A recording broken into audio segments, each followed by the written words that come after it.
Yes, indeed, folks. You listen to Blue Please here on WoW Radio, and here's the background music. As expected. There we go. Right, this is a quick question to someone who PM'd me. I don't have time to answer really complex lore questions while I'm doing a show to over 400 listeners. It just doesn't work. Very busy. Trying to think of what I'm supposed to be saying next. Trying to put on a show that sounds reasonably good. So, if I don't reply to you or whatever, I don't do shout out, or I don't spend hours and hours discussing a single, reasonably irrelevant topic with you and you alone, forsaking everyone else, then please understand, I'm quite busy. Anyway, shout-outs. I have several to go out, so I shall get on with those right now before we go on. A shout-out goes to Koloman Kuririt. That's not a real name. We were the Finnish guild with the impossible name. We have quite a few people listening. That is from Kipalo. Let's see who else. Who else wants a shout-out? Shout-out to Denwo and Denwo Elite on the Shadow Song realm. Congrats on the recent accomplishments in ZG. That is from J Rock. Let's see, anyone else? Yes. WoW Radio 967, also known as Ookshan, whatever his name is. Hey there, TB, please do a shout-out for my guild on Dark Sorrow called Going Nowhere Slow. We're about to raid Duskwood. Tell them to get ready. Fantastic. Always love the raiding. And do we have any more? I believe we do. Let me just find them and then I'll get on with the show and see what you've come up with for this week's Working as Intended. Requesting shout-outs. Blah, blah, blah, blah. Come on, load. There we go. Vulps is requesting a shout-out to Knight Archer on June Mall EU for being a great raid leader and a brilliant dictator. Thanks and keep it up. Fair enough. There we go. Okay. Working as Intended. Do we have any replies yet? And do we have any donations yet? The answer is yes. We do have donations, but we need more. We need far more, in fact. Otherwise, we're not going to be getting anywhere. So, if you have money, a few measly dollars, consider how much it takes to keep this station on the air. 1.2 terabytes of data every month is not cheap, neither is the server. And consider the amount of time we put into it just for your listening pleasure. Is it worth a couple of your hard-earned dollars? I should hope so. Head on over to wcradio.com, click the donate button, and give us some money. And of course, the fundraiser today is send with your donation a request. Either Total Biscuit should sing karaoke, or Total Biscuit should not sing karaoke. And of course, the winner will have their wish as my command. Right. Adam Brown, also known as Sinden, on this week's Work is Intended topic, which is, of course, how should we proceed as far as new items, whether they be drops or crafting, should go. He says this: crafters should be able to make items with the suffixes you spoke of, e.g. tailors should be able to make a mooncloth robe of restoration. You get different recipes for each suffix rather than each item, so you get a recipe that teaches of restoration for all items rather than just one item. Also, if you have a full set of suffix, you should get a bonus. Using, for example, a full restoration person should get a bonus for having all items being of that specific suffix. Not a bad idea. I like that. If you've got any other ideas as to the future of not only crafted items, but drops, bearing in mind the new things that have come out recently, the of restoration, of sorcery suffixes, then let me know. themurloc@gmail.com. Okay. Now, back onto the topic.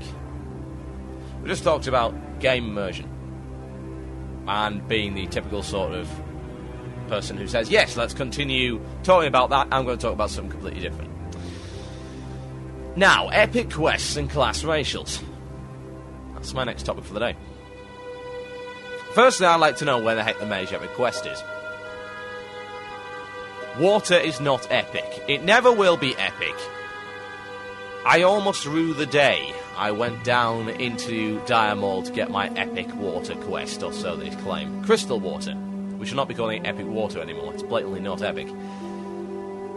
I almost rue the day, because the amount of water plux requests I get every day as a mage in Orgrimmar is obscene. Not only is it obscene, but every time I go into Molten Core, I am a vending machine for the first half an hour, until I've created enough water for everyone. Now, I don't necessarily mind doing that, but it has to be said that Blizzard seem to have made it as difficult as possible to fulfill my role in that respect.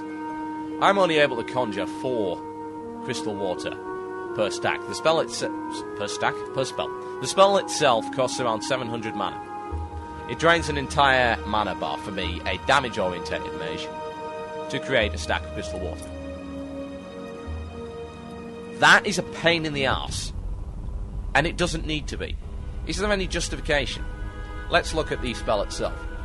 The water requires level 55 to use, and yet, using the standard conventions for water creation,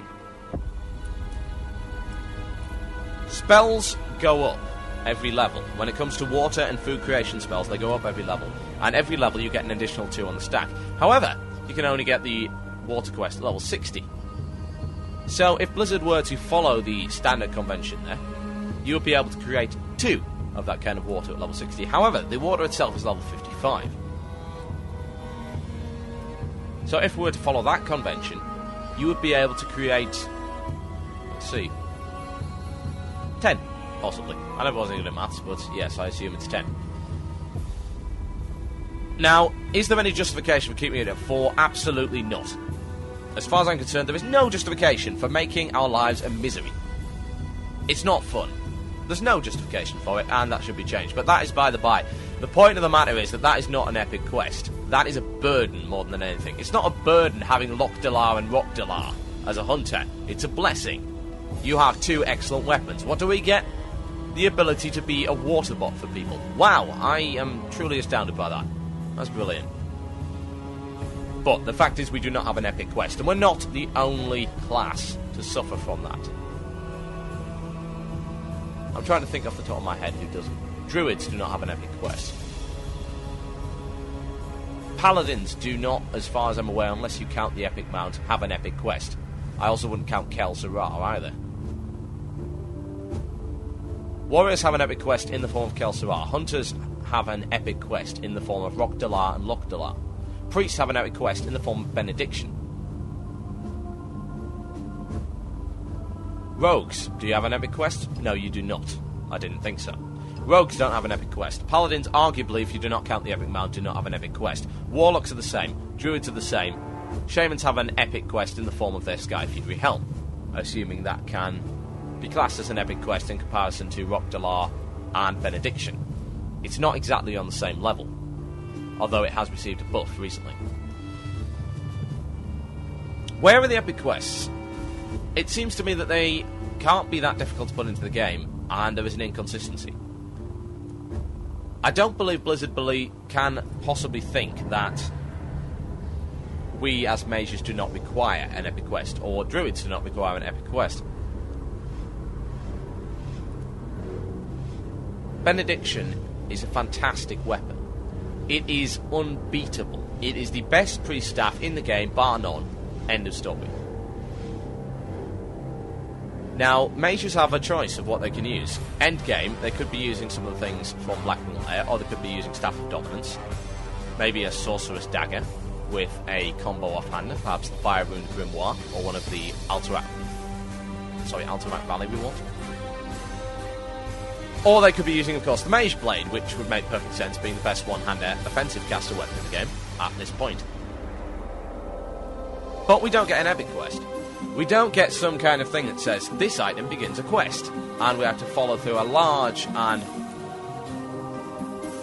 heavy requirement quest to get some kind of fantastic item. We don't get that. I don't see any reason for that, and it seems to be an inconsistency. Now, whether or not that's come from WoW being an unfinished title, which is acceptable, bearing in mind, we know they released it to compete with EverQuest 2, and it worked. It took a lot of players away.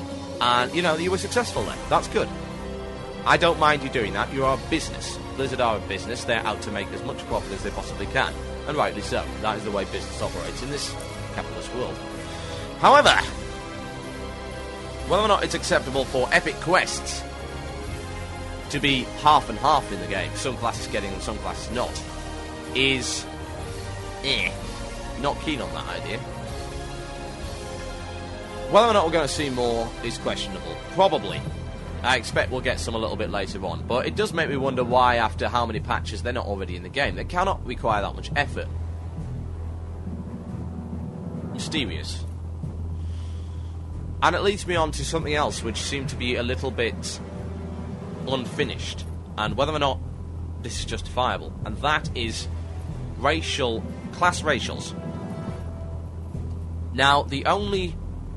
Please correct me if I'm wrong here. I'm reasonably sure that I'm not.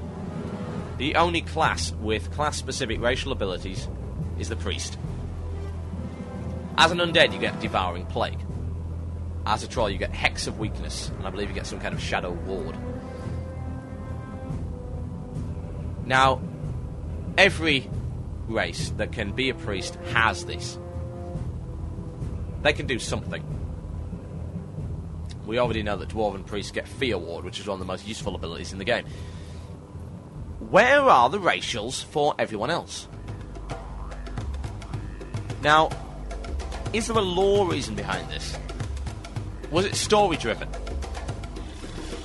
Perhaps it was because an undead priest is expected to be different to a human priest. Human priests get Desperate Prayer, for instance, whereas undead priests get Devouring Plague. There was a blatant difference there. One seems to be geared towards holy, and the other is geared towards shadow. Is that for a story-based reason? Bearing in mind that obviously, were an undead priest to worship a particular deity, it would not be the same deity as a human priest. That is reasonably obvious. Is it there for a reason? Possibly. Does it override the perhaps potential need for more variety? No, I don't believe so. Lore regions should not necessarily override game mechanics. I've been saying this since day one, and I agree with it, and I still think this way. It seems to me to be a little bit of an oversight, and something which should perhaps be introduced either in a future patch, and all races, all class combinations given a racial of some description. The balancing can be done later. Or it should be part of the expansion pack. I would say it should be a content patch. It should be something that's in the game. At this point, there is no real reason for me to be a troll, other than I like being a troll. I like being a troll. It's a good race. It's my favourite race. So, that's really the only reason. That is the only reason I'm a troll, because I like the look of them. I'm not there for the racials. Berserking is not a lot of use to me. If I'm getting critical hitted, then I'm doing something wrong anyway. And if I've been critical hitted as a mage, I'm not going to survive very long. While it's useful to certainly a warrior, and I'd say a rogue in solo PvE, that's very handy, or a rogue in PvP perhaps. There isn't that much of a distinction between the classes. And, sorry, between the races, of course. It would be nice to see class-specific racials for people that aren't just priests. And that's really all I've got to say on that particular topic. I think it was probably an oversight. An oversight that cannot be justified by a reason in game lore, because game lore should never override game mechanics. And I believe it's something that should be looked into. It would add more variety to the game, and it would give a reason to be a particular combination. We already know that there are racials which are useful for particular classes. For instance, the reason you would play a caster gnome would be because of the the intellect increase. Wisdom? Bloody hell. I'm back in old D&D again. That's the reason you would play a caster gnome, because you get more intellect. But that isn't particularly relevant to warriors and rogues. Totally irrelevant. Class-specific racials would be nice. So yeah, that's really all I've got to say on that particular topic, and now I'm about to go into a break, so let's see what track we can play. Something epic would be nice, so that's exactly what I'm going to play. Master Plan is the name of a band that I particularly enjoy. And this is called Back for My Life. Enjoy.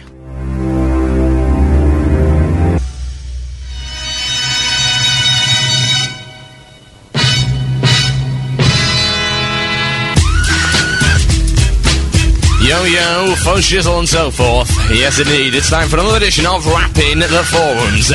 This is the part of the show where we take silly posts and make them into silly raps in a sort of cookery-style fashion. Okay, time for the first rap of the day. Are we ready for this one? Oh, yes. It's a 1 and a 2 and a 3 and a 4. I write this cause everyone I know playing WoW has more and more trouble with WoW, like lag and bugs and those things, ... I bet a lot others out there has the same problems, ... And yet Blizzard uses its resources on new stuff to put in the game, like the dressing room and such. I really don't get it, ... Why not solve the problems that there's before adding new stuff? In my humble opinion, that's like adding cargo to a sinking ship. More stuff aren't gonna change the fact that a lot of people are experiencing trying to sell to vendor 5 to 6 times before he accepts it, ... I mean, I know a bit of lag is unavoidable, but no one I know is experiencing a bit of lag. We all got lots of lag, ... That being from vendors when trying to sell, or from quest NPCs and the like. I'm not trying to be mean towards Blizzard in any way, but I'd like for them to listen and consider that we are the ones paying for a project that we would like to work with. No more that usual online game hassle. I've tried everything now, bought a new PC, cause none of Blizzard support team's advice had any effect, ... and still it's the same even with the new PC in mint condition with my 4MB uplink can make it run reasonable well. So I ask of you fellow WoW player, if you agree with this, I have written respond to this message with agreement. If enough share this view, Blizzard might listen and do something about it, other than just adding more stuff and therein more lag and troubles, ... More stuff is cool, ... But let's make the stuff that there's work satisfactory before acting new things that can cause new problems. Let's get Blizzard moving in the direction that give our beloved game a future. I thank you for your time.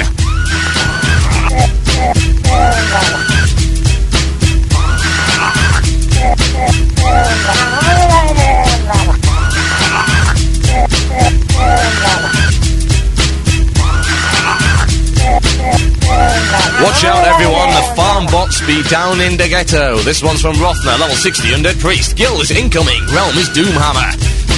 Are we ready? It's a 5 and a 2 and a 6 and a 3. Farm bot buzzing last night at 3 o'clock. I went forward to see if I could get me a water essence or two. There was an undeath rogue farming there too, and I had seen him every time I'd been up there every weekend. So I whispered him, why are you farming so many water essences? Cause I had seen he had 7 essences on AHIMO. If you just wanna farm money, there's better ways. He didn't answer, so I tried a bit times to still nothing, so I just farmed for a while. I was sitting drinking when it struck me that he ran the same strange route every time, so I followed him around at OMFG. It was a bot! Exclamation mark, exclamation mark, exclamation mark. There was no doubt. I wrote a lot of people, and at the end there was 7 of us just watching the bot do its thing. MZ came and shoot a video of the punk. We'll post it in this threat later.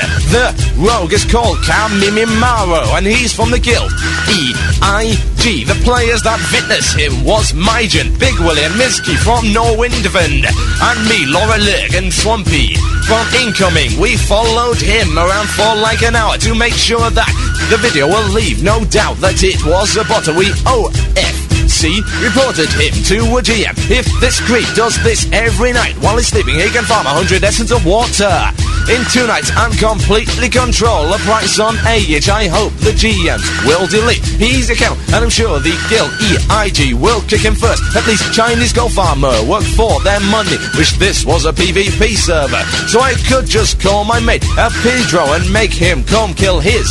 Sorry, ours would like a reply from someone in IEG.